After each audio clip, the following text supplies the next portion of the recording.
guys? Jake here again, bringing you day, what is it, 19?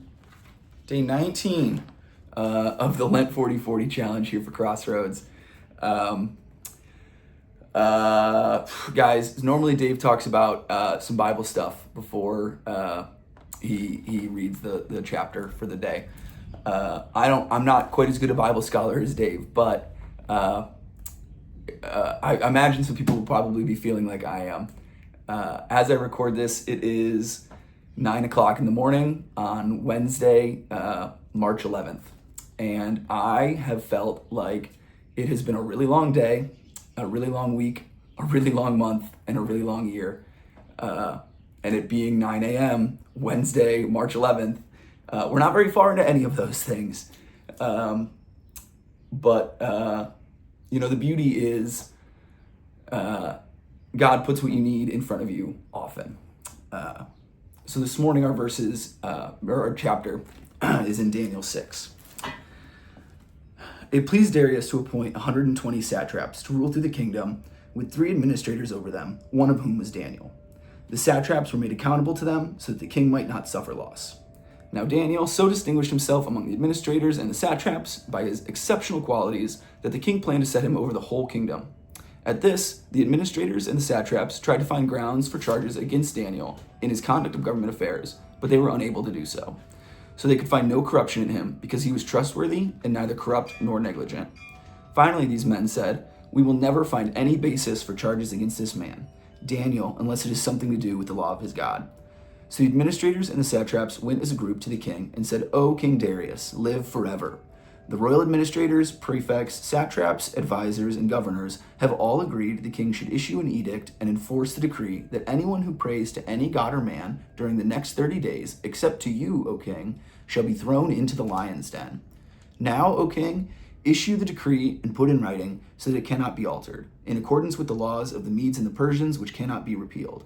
So King Darius put the decree in writing. Now, when Daniel learned the decree had been published, he went home to his upstairs room where the windows opened towards Jerusalem. 3 times a day he got down on his knees and prayed, giving thanks to God, just as he had done before. Then these men went as a group and found Daniel praying and asking God for help. So they went to the king and spoke to him about his royal decree. Excuse me.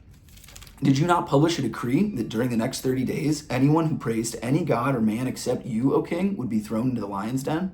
The king answered, "The decree stands in accordance with the laws of the Medes and Persians, which cannot be repealed." Then they said to the king, "Daniel, who is one of your exiles from Judah, pays no attention to you, O king, or to the decree that you put in writing. He still prays 3 times a day." When the king heard this, he was greatly distressed. He was determined to rescue Daniel and made every effort until sundown to save him. Then the men went as a group to the king and said to him, "Remember, O king, that according to the law of the Medes and Persians, no decree or edict that the king issues can be changed." So the king gave the order, and they brought Daniel and threw him into the lion's den. The king said to Daniel, "May your God, whom you serve continually, rescue you." A stone was brought and placed over the mouth of the den, and the king sealed it with his own signet ring, and the rings of his nobles, so that Daniel's situation might not be changed. Then the king returned to his palace and spent the night without eating and without any entertainment brought to him, and he could not sleep. At the first light of dawn, the king got up and hurried to the lion's den. When he came near the den, he called to Daniel in an anguished voice, "Daniel, servant of the living God, has your God, whom you serve continually, been able to rescue you from the lions?" Daniel answered, "O king, live forever. My God sent his angel, and he shut the mouths of the lions. They have not hurt me, because I was found innocent in his sight. Nor have I ever done any wrong before you, O king." The king was overjoyed and gave orders to lift Daniel out of the den.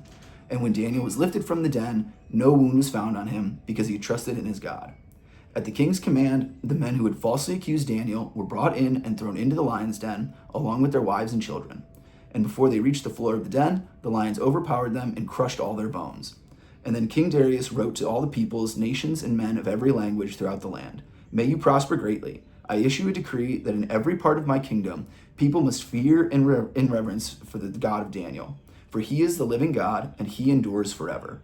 His kingdom will not be destroyed, his dominion will never end. He rescues and he saves. He performs signs and wonders in the heavens and on earth. He has rescued Daniel from the power of lions." So Daniel prospered during the reign of Darius and the reign of Cyrus the Persian. Thus ends the reading of Daniel 6. Guys, like I said, I have been feeling under a lot of weight. Like I've been in a lion's den lately. And I woke up this morning with a lot going on. I got trapped in my garage yesterday for 3 hours. I was working on some projects in there, and when I went to lift the garage door was stuck. I actually had to take my garage door apart piece by piece and then crawl out the top of the garage door and jump down to the ground to get out of my garage yesterday. Things have not been going the way I was planning, much like I'm sure Daniel was not planning on being thrown into a den of lions. But I woke up this morning to some more bad news, some more difficulties in my life, and Daniel 6 was my reading for this morning. So my prayer this morning would be, my prayer this morning would be that God removes you from the lion's den, like he did for Daniel and like he's doing for me. Amen.